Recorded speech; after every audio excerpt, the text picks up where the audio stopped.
Good morning. Really, good morning again. Yeah. It's great fun to be here with you all. This is very special. I'm in a very special place. I'm happy to be here with my wife, Susan, and the team that's come along with me. I have been humbled on my entire trip by the astounding warmth and the generosity of all the people of Africa, and especially here in Ethiopia. It's great to be here. I just left an amazing discussion with some really awesome entrepreneurs and business leaders. And I hear we've got a few more of you in the audience today. I'm a former entrepreneur. I love what you do. I love risk takers. I love those people who are willing to go out and just crush it every day. With us here today are three very special ladies. Azalak Tesfaye is right here. She has a coffee business that employs 50 people and exports all across the world. Her business has been able to expand thanks to a loan from the White House's Women's Global Development and Prosperity Initiative. Azalak, I'm glad you could be with us here today. Thank you for joining us. Also with us is Meseret Warner. Very nice to see you. It was wonderful to meet you this morning. She's developing a crowdfunding platform to channel capital from the United States to business in Ethiopia and throughout Africa. Don't take all of our capital, all right? Best of luck to you. We at the Statement are proud that the Ethiopian chapter president of the Africa Women's Entrepreneurship Program is here as well. And then we also have Samarwit Fikru. She's with us as well. She founded RIDE, R-I-D-E, Ethiopia's version of Uber. She's created jobs for more than 11,000 drivers and 300 permanent employees. That's amazing. Congratulations. She's a distinguished alumnus of one of the State Department's great international programs, the International Visitors Leadership Program. Let's give all of these amazing entrepreneurs one more big round of applause. Congratulations to you. You know, stories like this, success stories, entrepreneur stories like this remind me of America's founding too. These aren't just feel-good moments. They define a nation's future. These entrepreneurial activities will define Africa's future too. We believe that in the United States. I believe that. I believe, as I know most of you do too, that every human being, African, European, American, you name it, wants similar things. We want basic security for our families. We want opportunity reward for the hard work that we invest in. And we want the freedom to do whatever we want to do with our own lives. It's how we get there that matters an awful lot. I'm here today to talk to you about a couple things. Most importantly, I want to talk about the next liberation, economic liberation, a true liberation for Africa's entrepreneurs. I'll talk about this briefly, then I'm going to take questions from Vera. Look, for starters, I think we can all agree that the poverty rate in many African countries remains way too high.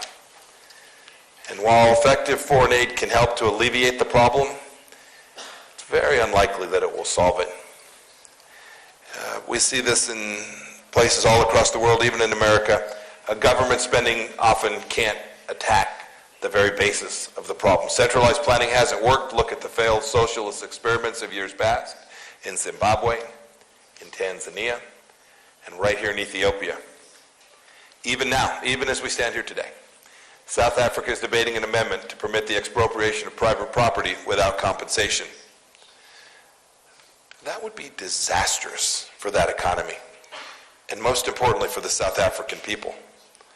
Socialist schemes haven't economically liberated this continent's poorest people. But we all, everyone in this room know the right way forward. Basic, strong rule of law, respect for property rights, regulation that encourages investment. We talked about that with these entrepreneurs this morning. You need to get the basic laws right so that investors can come and invest their capital. We also need women's full participation in this economic liberations. And we need governments that respect their own people. These are the fundamental ingredients for true, inclusive, sustainable economic liberation. We all know the history of the Asian tigers. The Asian tigers lifted themselves up in a span of just a few decades because they liberalized and they opened for trade. That can happen right here too. And indeed, I would argue that it must. More than 60% of the population in Africa is under the age of 25. Only nations hospitable to the private sector will stimulate enough growth, enough opportunity, enough resources, enough capital that will deliver jobs and prosperity on the scale that this continent needs and over the time frame that it requires. And to African leaders today, future generations are depending on stable, corruption-free environments that attract foreign investment. As the Ethiopian proverb says, a partner in business will not put an obstacle to it. Indeed, some countries have already taken significant steps to enhance freedom for entrepreneurs. Rwanda has exempted small and medium-sized businesses from certain taxes. It's slashed construction spending several times, and it's upgraded its power grid. Togo has knocked down similar bureaucratic hurdles on fees, wait times, permitting, and other impediments for business owners. On a broader scale, I just came from Angola, where President Lourenço and his team are courageously turning the page on corruption and are privatizing hundreds of state-owned businesses. And right here in Ethiopia, citizens pushed for change. Prime Minister Abe's bold reforms stimulate private sector growth, and they can help set the tone for the entire continent. None of this is easy. If it was easy, it would have happened long ago. The United States recognizes this. But it's moral, and it's right, and it's necessary. There's nothing more noble than allowing our people to have the dignity of work. In the United States, you should know, every one of you, that we believe in you, and we'll be with you every step of the way. With the right policies and leadership, we believe that true economic liberation will happen here in Africa. If you will all focus on the basics, if you'll get it right, if you'll get transparency right, good governance right, American businesses will come. We've been in Africa for an awfully long time. More capital will flow. Just these last few days in Senegal, we signed an agreement where Bechtel, one of America's finest engineering companies, will build a road from Dakar to Saint Louis, transforming infrastructure and creating opportunities. I was proud to be part of the signing ceremony there in Dakar, along with the signing of 4 other major agreements with American businesses that are going to invest in Senegal and in the Senegalese people. In Angola, Chevron and others are exploring offshore natural gas fields, bringing jobs and economic growth right along with them. When American capital comes, it hires local. Here in Ethiopia, Coca-Cola is expanding with a new $300 million investment. And companies like FedEx and Citibank are exploring new opportunities as well. As for the American government, the Trump administration wants these trade ties to continue and to expand. We're committed to it. If there's one thing you should know about our president, my boss, you should know that he loves deals. He wants more to happen. He wants more to happen between the United States and nations all across Africa. That's why the United States launched our new Development Finance Corporation. I'm sure I'll get a chance to talk more about this with Vera. It's now just 1 month old, but it's well-resourced, well-funded, and well-structured. The goal is very simple.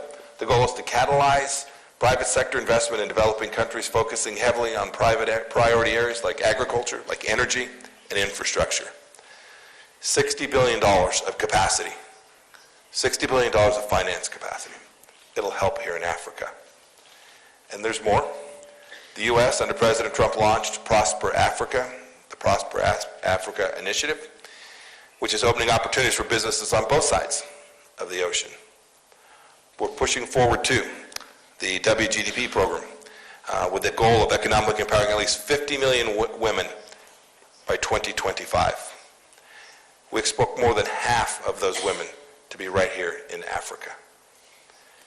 USAID, one of our traditional assistance mechanisms, is integrating the private sector into its core development work in ways that it's never done before. We support the African Continental Free Trade Area, and we remain committed to our partnership with the African Union. Look, not every nation doing business in Africa from outside the continent adopts the American model of partnership. Countries should be wary of authoritarian regimes with empty promises. They breed corruption, dependency. They don't hire the local people. They don't train. They don't lead them. They run the risk that the prosperity and sovereignty and progress that Africa so needs and desperately wants won't happen.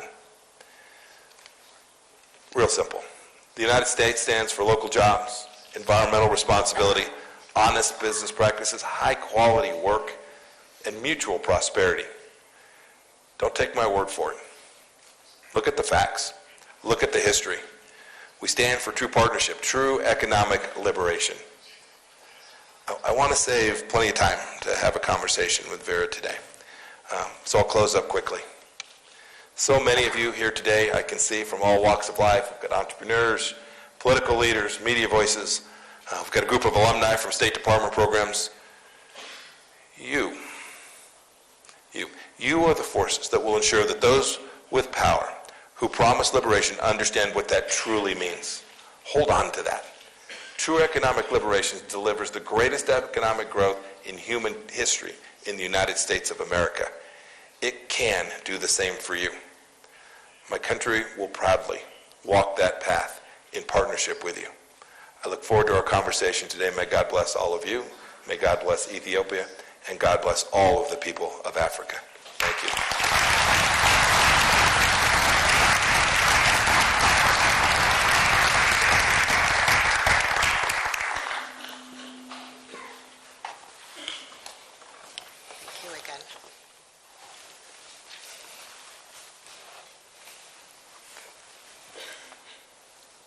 Thank you. I'm going to try this. There you go. Yes, that works. Thank you. Thank you so much for that brilliant speech. Can we give the Secretary another round of applause? Thank you.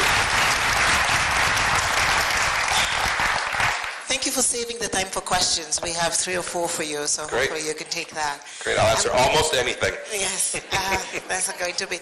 I want to start, you have mentioned some of it in your speech already, but this is one of your first trips to Africa. You picked 3 very interesting countries, Senegal, Angola, and Ethiopia. Why the choice of countries? I've been to Africa a handful of times before. It's the first time I've had the chance to be here as the Secretary of State. The 3 countries I chose were all at unique moments in their own development history. Very different cultures, different parts of Africa, different histories, but in each case too, with real leaders who are prepared to do the right things to help their countries move forward.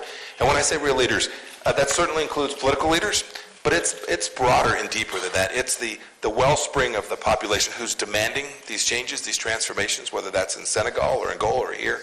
I can see it, I can feel it, I can hear it. Leaders in the business community, leaders in the entrepreneurship world, finance leaders, non-governmental organizations who understand that the things that have been done in these countries in the past didn't deliver the outcomes that these people so richly deserve, and are determined to push back where there were problems with corruption, who are determined to deliver these outcomes, and are prepared to take real risk to get these fantastic outcomes for their own people. And so that's why we went to each of these 3 places. It's been fascinating to see and get to meet and get a glimpse into what's really going on there. And I leave here even more optimistic than I came. Wonderful. We can feel the energy as you answer the question. My second question is linked a little bit to the U.S. announcement that it will be reducing military aid on the continent, and I think it's linked to the fact that you're also increasing economic aid. But on the military side, you went to West Point. West Point, I think, for those in the military field, is the Harvard of the academics. I'll tell the team back at there that you said that. They'll be very proud of that. For West Point. Exactly. But I think on the continent, we do need peace to have development. We do need peace for security.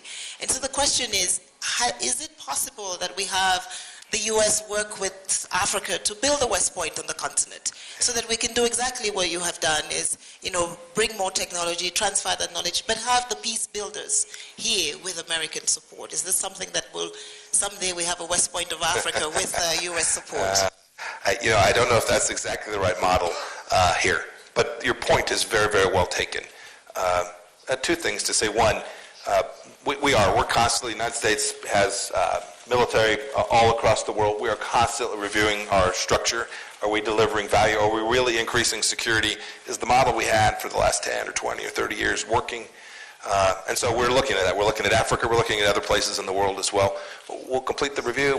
We'll work it out. There won't be big surprises. We will work alongside this.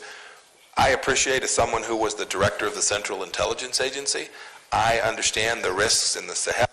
What goes on in Libya. I know what's happening in the Lake Chad region, and I see the challenges from Al-Shabaab in Somalia and closer to here in Ethiopia. We'll continue to provide what the support that is needed. And your point is very well taken too. Whether it's a West Point or training at our institutions in the United States or training at other Western militaries to make sure that that technology, and importantly with security, leadership and intelligence sharing are really the bedrocks of our capacity to deliver. I said this in my remarks yesterday or the day before. In the end, African security will be generated by Africans.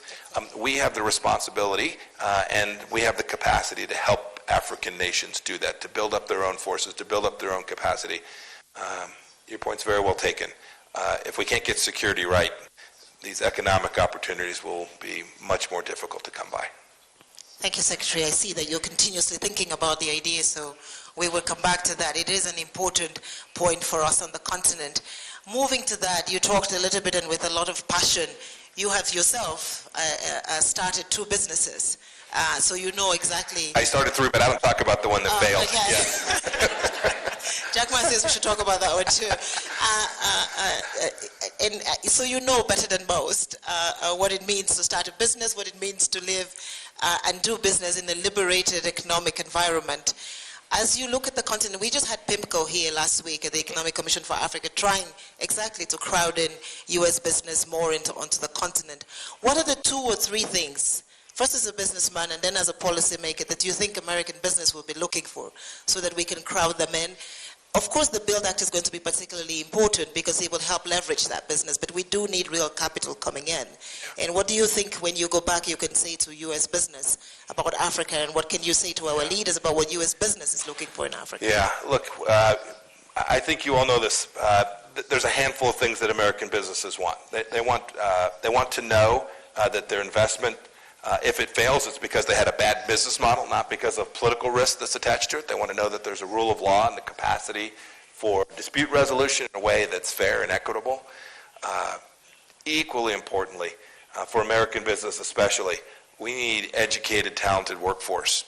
When these American businesses come, they want to hire the best and brightest from Senegal, from Angola, from Ethiopia, from whatever they're investing. They want to hire the best and the brightest. They need a workforce, trained, skilled.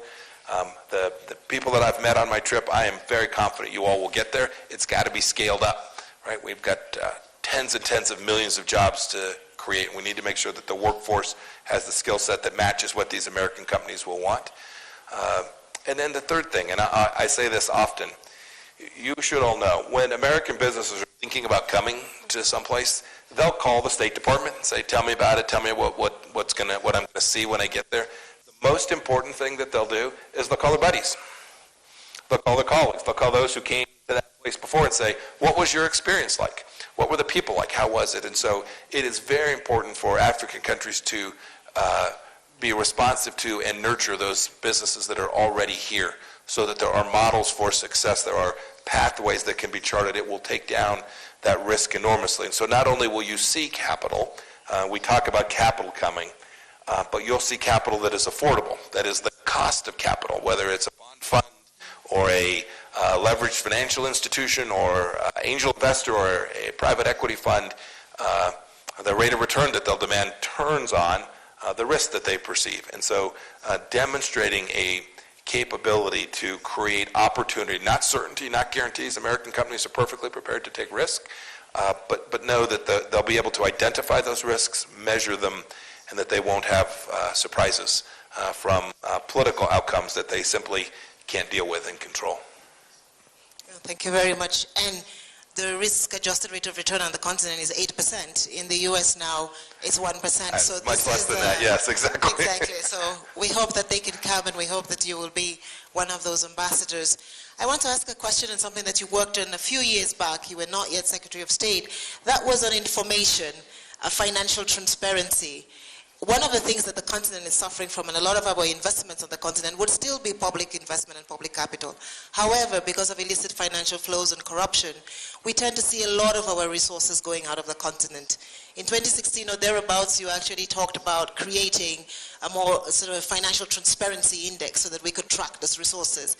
You have gone to 3 countries that are working very hard on trying to ensure that they can forestall corruption and track resources. What do you say, and how can the U.S., with your experience, help us to improve this fight on illicit financial flows, we do need to stem it at some point. Yeah. This is too, I potentially should have mentioned, but it's really not something that businesses think about. It's about institutions, governments, places like this that you all work so diligently on. It's a thing that America thinks about a lot. We want to make sure that we understand where cash is going. This is a significant economic factor, but it's also a massive security factors too, because these go to drugs and drug trading and narco trafficking and trafficking in persons, some of the most horrific things that happen in our world. If we can find where the money is going, we can stem it and reduce that risk. So the United States is committed to the international processes that are connected to this. You see it with the Financial Action Task Force. You see how our global institutions, the IMF and the World Bank, always put at the center of their programs transparency and accountability, not only for the host nation that they're supporting, but they want it in the private sector, the commercial sector that they're working in as well. I think the world has made progress. I frankly think Africa has made progress as well. The leaders that I spoke with in every country all took on board the desperate need they had to control that illicit financing. They see it. They see that it escapes their capacity to control. They know that it's bad for their people. They know that it deteriorates from their tax base to generate even further opportunity for their people. Each of those negative ramifications are serious matters. We're committed to it.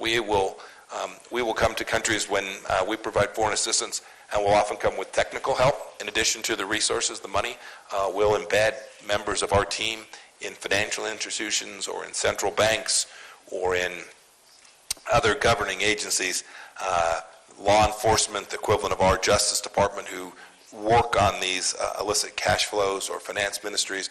We'll put our people, our technical know-how. These are complicated issues. They are international issues. They extend far beyond the borders of any one country. We collectively have to get it right. I spent a lot of time when I was a CI director working on the information side of that to make sure that the data set was available. I haven't spent as much time working on the regulatory piece of that, but I know the United States is committed to that, and it's important to get right here in Africa. The African Union and all of the African heads of states believe that without this sort of attacking the scourge of corruption and illicit financial flows, we would never be able to meet the decade of action, which is the scale. But the decade of action must happen with women. You started your conversation recognizing, I think, very brilliant Ethiopian businesswomen. So it's women and it's business, and I'm sure that we all agree that we cannot move this continent forward without the women. The U.S. has been very forward-looking in terms of supporting women business and women entrepreneurs. What is the message to Africa's women as you leave? At ECA last week, we just launched the African Women's Leadership Fund, which is a fund, not a sort of supporting women businesses, with the idea of supporting and hopefully getting a lot more billions to women businesses. And we know that the U.S. is working on that, and you have been yourself a passionate. Yeah, no, I do. I care about it for multiple reasons. My wife is sitting to my right, but who was a banker, who helped provide capital to people in South Central Kansas, rural parts of Kansas. So we know the challenges that women often face. We're committed to this. We're committed to all across the world empowering women in multiple ways. So we first begin with getting the baseline right, to make sure that there aren't legal prohibitions, right? There aren't barriers, legal barriers that prevent women. Some countries still have those. And then we go attack the history. Because women don't start from the same basis oftentimes. There are cultural barriers in many countries, and then there's just the simple fact that women have historically taken on a lot of roles where they didn't participate in the economic lives of their nations. And so across each of those various pillars, we're working hard to make sure that women like these have every opportunity they can. Some of them are going to fail. And many of them will keep at it, and they will ultimately succeed. They will drive enormous success for themselves, for their families, for their community, and for their country. If we don't get this part right, if we don't give 100% of the people in every country this chance to go live their dream and use their minds for the betterment of their community and for their country, we will leave an enormous amount of the opportunity on the table. So it's something that the United States is very focused on. We'll try and drive it programmatically. We'll try and drive it through our commercial programs as well. Collectively, if we can get this right, we will take growth from wherever it would have been absent that to multiples of that. Thank you very much. We also know that Madame Pompeo is a strong and avid supporter of women and men in politics, because you're here with us, so we hope that she can also support us on women in politics agenda. Final question. This is your last stop before you leave the continent. Tomorrow, the G20 Ministers of Finance and governors will be meeting to talk about the state of the world. What is the message from Africa that you will send to them? There is enormous opportunity not only for Africa here, but for the world. This is a continent that is growing.